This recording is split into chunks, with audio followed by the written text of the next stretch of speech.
Shut up and sit down.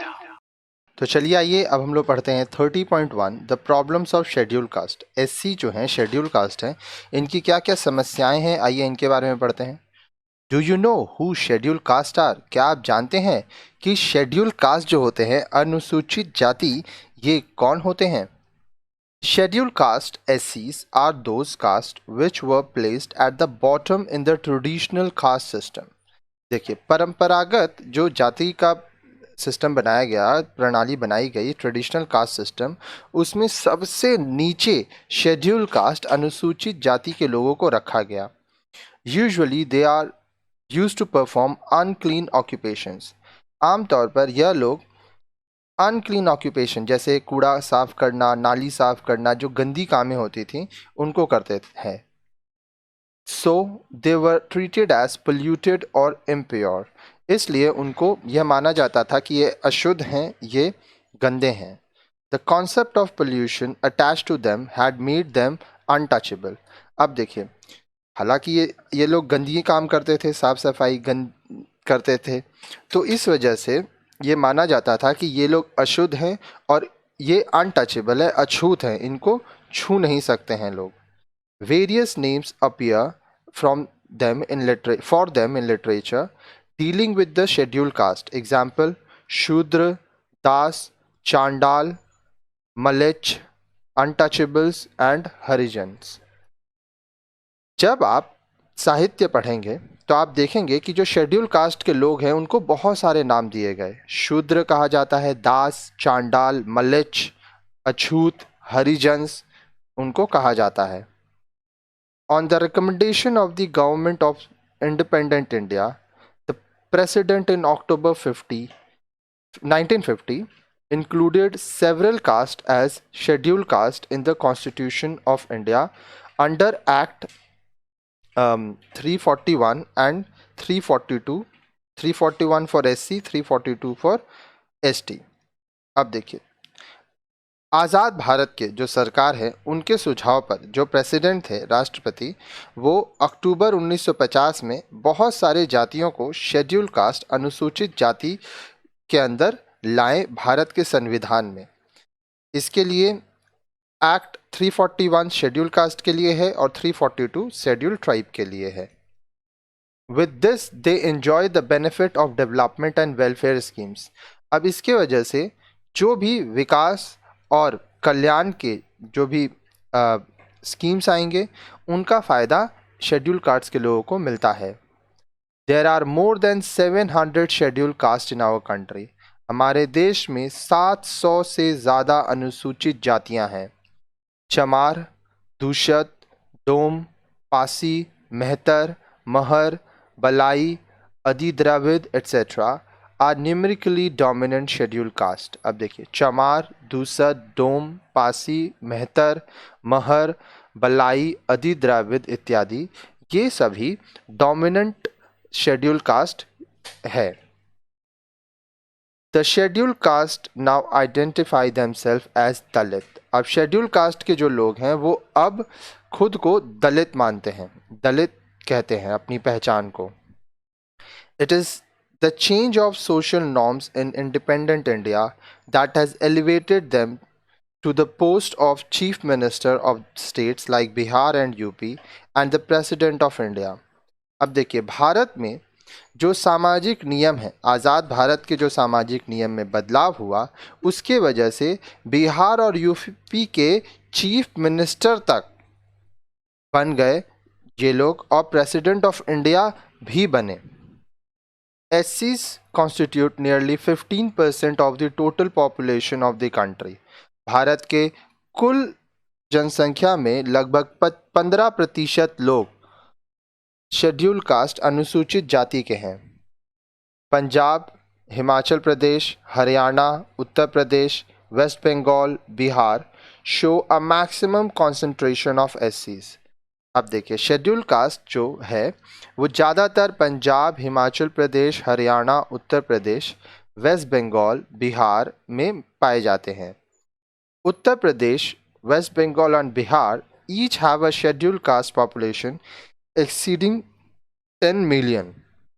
उत्तर प्रदेश, बंगाल, पश्चिम बंगाल और बिहार में जो शेड्यूल कास्ट के लोग हैं उनकी जनसंख्या 10 लाख से भी ज़्यादा है। 10 million. The state of Punjab has 29.6% and the state of Himachal Pradesh has 21.2% SC population. Punjab में 29.6% लोग और हिमाचल प्रदेश में 21.2% लोग अनुसूचित जाति शेड्यूल कास्ट के हैं। Indo Gangetic Plain alone has 51% of the total SC population in the country. Indo Gangetic plain जो है वहाँ पर 51% जो कुल जनसंख्या है SC का हमारे देश में पाए जाते हैं। The mountainous regions of the UP, HP, all northeastern states, Karnataka and Maharashtra have a low concentration of scheduled caste. अब देखिए जो पर्वतीय क्षेत्र है जैसे कि उत्तर प्रदेश, हिमाचल प्रदेश, फिर नॉर्थ ईस्टर्न स्टेट्स जो हैं, फिर कर्नाटका, महाराष्ट्र, यहाँ पे शेड्यूल कास्ट की जनसंख्या कम है। SCs have been given reservation in educational institutions, jobs, state assemblies and the parliament. Schedule caste के जो लोग हैं उनको जो भी शैक्षणिक संस्थान है, नौकरियों में, फिर राज्यसभा में, फिर आपका पार्लियामेंट में, संसद में इनको आरक्षण दिया गया है। We can understand the problems of scheduled caste under the following 3 sections. अब हम लोग 3 अलग अलग सेक्शंस के बारे में पढ़ेंगे, उससे आपको समझ में आएगा कि क्या क्या समस्याएं हैं जो अनुसूचित जाति के लोगों को झेलनी पड़ती है। Problem of untouchability, pollution. अब देखिए ये माना जाता है कि जो शेड्यूल कास्ट के लोग हैं वो अशुद्ध हैं, इसीलिए अछूत होने की समस्याएं होती हैं। The scheduled caste had to perform such unclean occupation as carrying night soil and dead animals, cleaning urinals and cattle shed, washing clothes and performing certain duties at places of ceremoniation.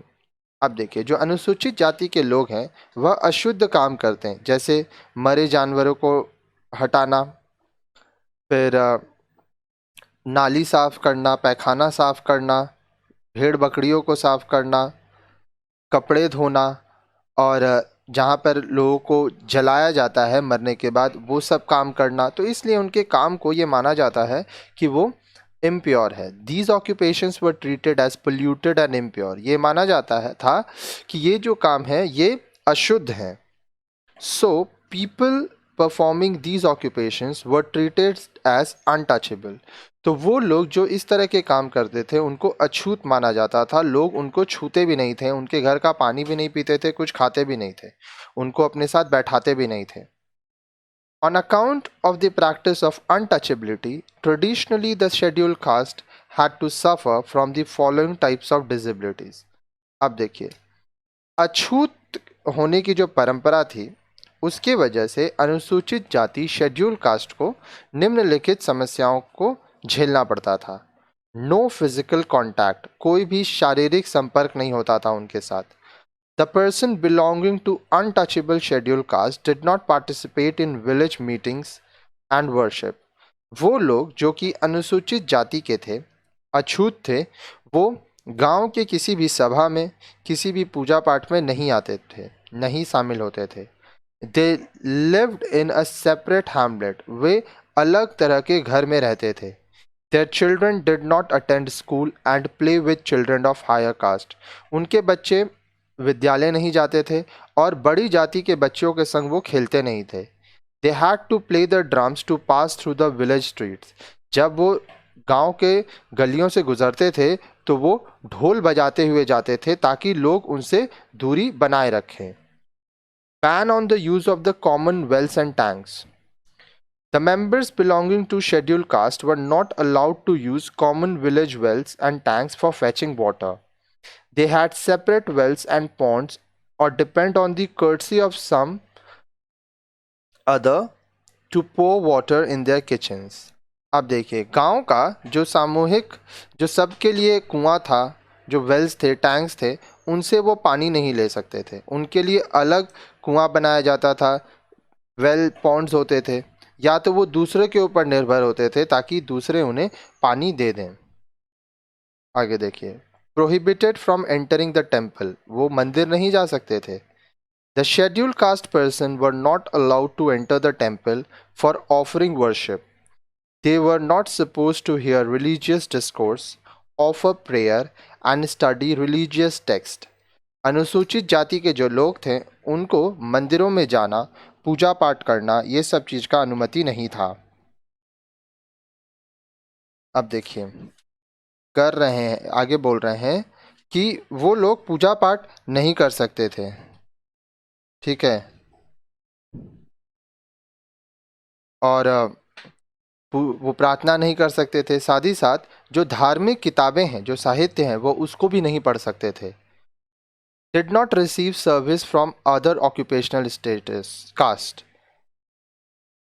Priest, artisan, caste, dhobi, washerman and dome death ritual performer did not render their service to the person of untouchable caste scheduled caste. अब देखिए जो दूसरे cast के जाति के लोग थे वो इनको सर्विस नहीं देते थे, जैसे जो पुजारी थे, जो आर्टिस्ट लोग थे, ठीक है, कलाकार, जो धोबी थे, जो डोम थे, जो लोग मर जाते हैं उनके लिए जो लोग काम करते हैं डेड बॉडी जलाने का, तो ये सब जो लोग हैं वो शेड्यूल कास्ट के जो अछूत लोग हैं उनको सेवाएं नहीं देते थे। Non acceptance of cook food, the food cooked by the so called schedule caste Shudra were not accepted by higher caste. Water from the hands of schedule caste was also not acceptable. अब देखिए शूद्र schedule caste अनुसूचित जाति के जो लोग खाना बनाते थे उसको बड़े जाति के लोग एक्सेप्ट नहीं करते थे। साथ ही साथ जो अनुसूचित जाति के लोग हैं उनके हाथ का पानी तक भी लोग नहीं पीते थे।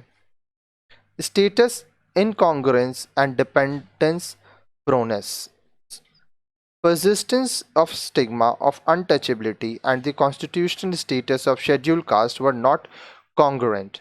They were dependent upon others for livelihood and survival. अब देखिए यहाँ पे एक वर्ड है congruent, तो आइए पहले हम लोग इसका मतलब देखते हैं, ठीक है। congruent मीनिंग अनुकूल, ठीक है, फेवरेबल। तो अब देखिए जो अछूत लोग थे, जो अछूत उस समय माना जाता था, उन लोगों का जो परिस्थिति था वो तो खराब था और संविधान में उनको अपना दर्जा मिला हुआ था, लेकिन यह उनके अनुकूल नहीं था। वह दूसरों के ऊपर निर्भर रहते थे ताकि वह जीवित रह सके, सरवाइव कर सके। फिर नेक्स्ट जो प्रॉब्लम होता था वो था प्रॉब्लम ऑफ पॉवर्टी। अब देखिए जो अनुसूचित जाति के लोग हैं वो बहुत गरीब होते हैं थे। The schedule cast were deprived of their economic rights. अब उनका जो आर्थिक अधिकार था उनसे जो अनुसूचित जाति शेड्यूल कास्ट के लोग थे वो वंचित थे। So they remained poor and dependent upon others, तो इसलिए वह गरीब रहें और दूसरे के ऊपर निर्भर रहें। The problems associated with the poverty of schedule caste are as follows. अब देखिए अनुसूचित जाति शेड्यूल कास्ट के लोगों का जो गरीबी से संबंधित समस्याएं हैं वह निम्नलिखित हैं। Material deprivation. The scheduled caste were not allowed to have house, land, animals, ornaments, etc. So they were deprived of material possession. अब अनुसूचित जाति के लोग ना तो अपना घर बना सकते थे, ना ज़मीन ले सकते थे, ना अपना जानवर पाल सकते थे, ना कुछ गहने, कुछ सामान खरीद सकते थे, तो वो कोई भी मटेरियल अपने पास नहीं रख सकते थे। ये चीज़ पर रोक था, तो इससे प्रॉब्लम होता था। Landlessness, the schedule caste did not own land for residence and agriculture. They lived in huts erected on the land of the master and worked as agricultural labour as good as bounded labour. अब इनके पास अपनी ज़मीन नहीं होती थी, तो जो अनुसूचित जाति के लोग हैं अपना ज़मीन नहीं है इनके पास रहने के लिए, खेती करने के लिए, ये झुग्गी झोपड़ियों में रहते थे वो जो उनके मालिक इनको देते थे। अब वो जो मालिक होता था उनके लिए ये खेती का काम करते थे, एक लेबर की तरह, एक बंधुआ मजदूर की तरह। Educational backwardness.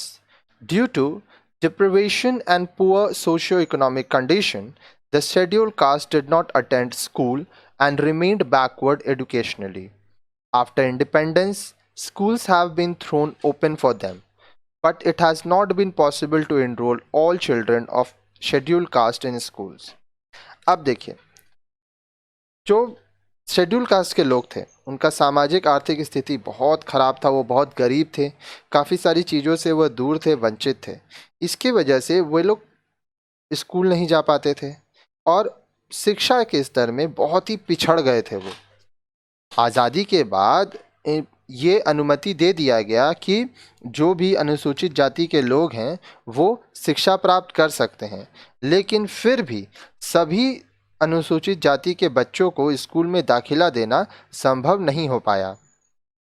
Employment and government services. After independence, some of them have been employed in government jobs like sweepers, watchmen, peons, etc.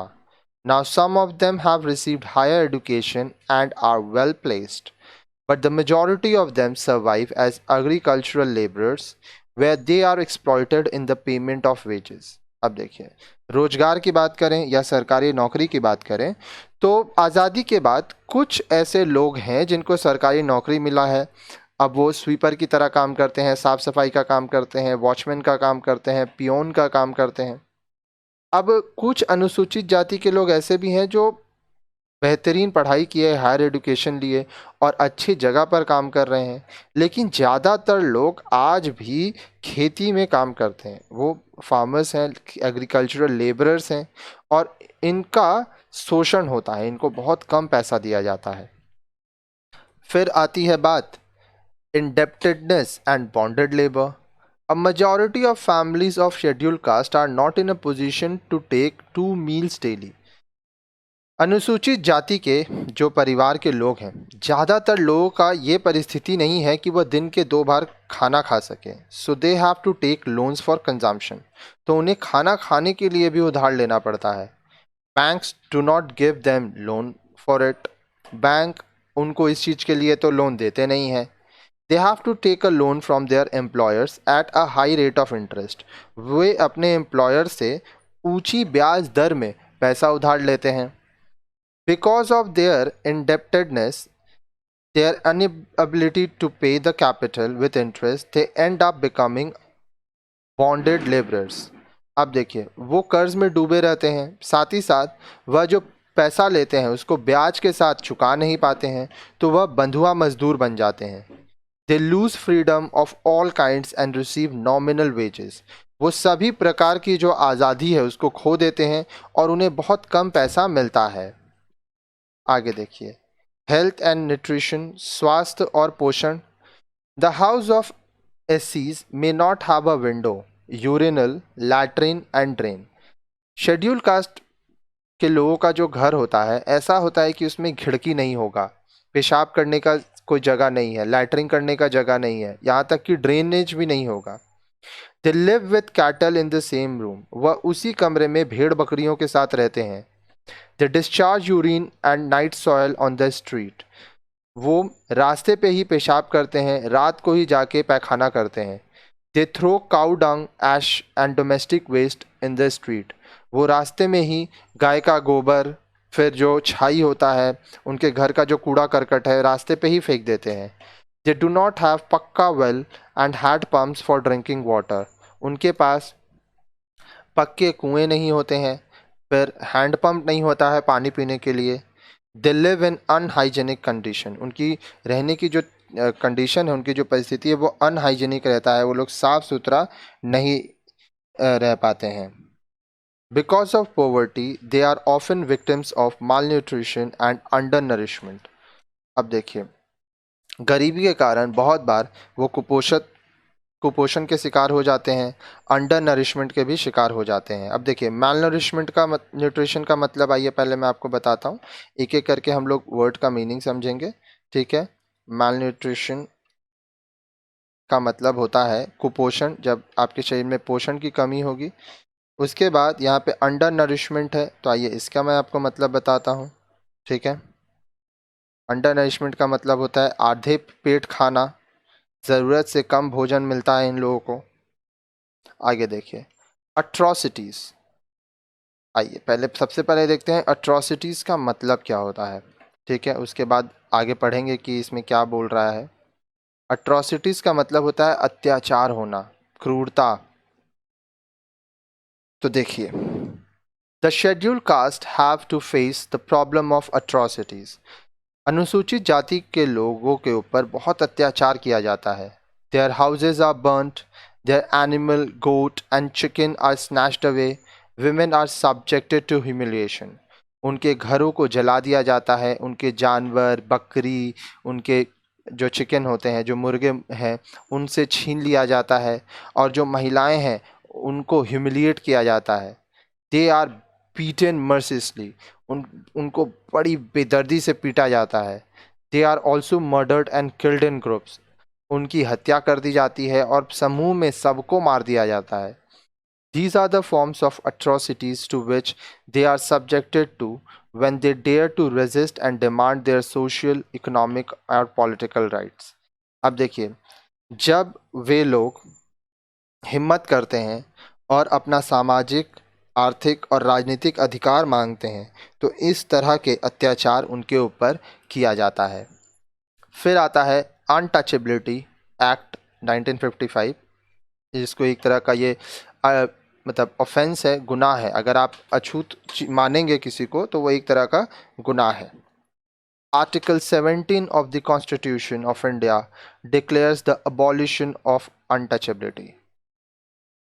Bharat के संविधान के अनुच्छेद 17 के अनुसार अब जो अछूत वाली बात थी वो हट गई है।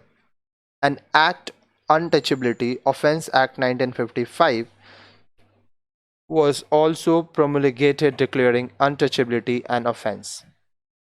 1955 में एक संविधान में एक एक्ट लाया गया, अनटचेबिलिटी ऑफेंसेस एक्ट, जिसके अनुसार अगर कोई किसी को अछूत मानता है तो वह एक तरह का गुनाह है।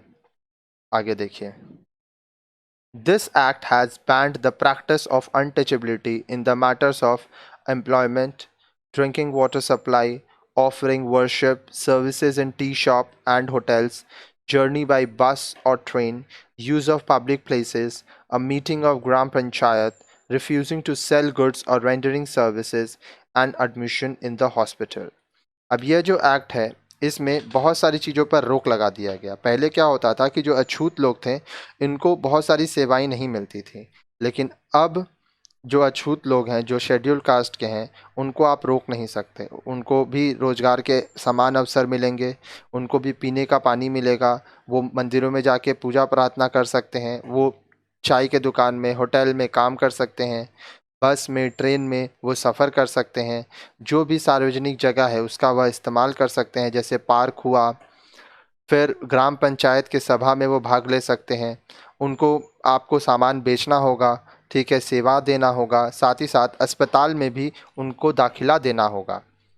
The act has made the practice of untouchability punishment in the form of fine and punishment. अब इस कानून के द्वारा जो लोग अगर किसी को अछूत मानेंगे तो उनको फाइन भी हो सकता है और जेल भी हो सकता है।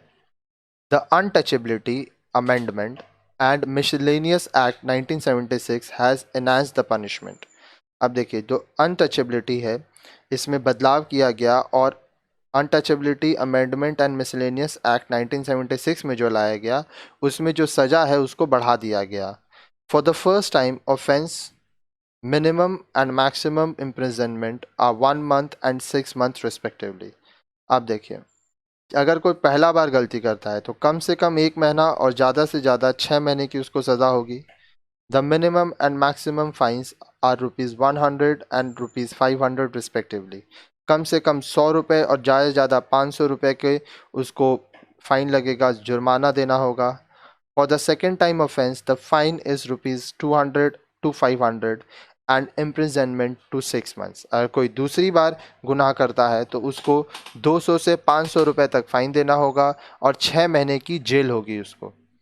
For the third time offense, the imprisonment is for 1 year and a fine of ₹200 to ₹10,000।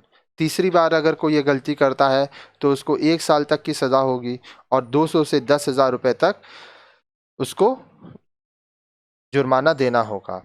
But despite all such prohibit measures, untouchability is still being practiced।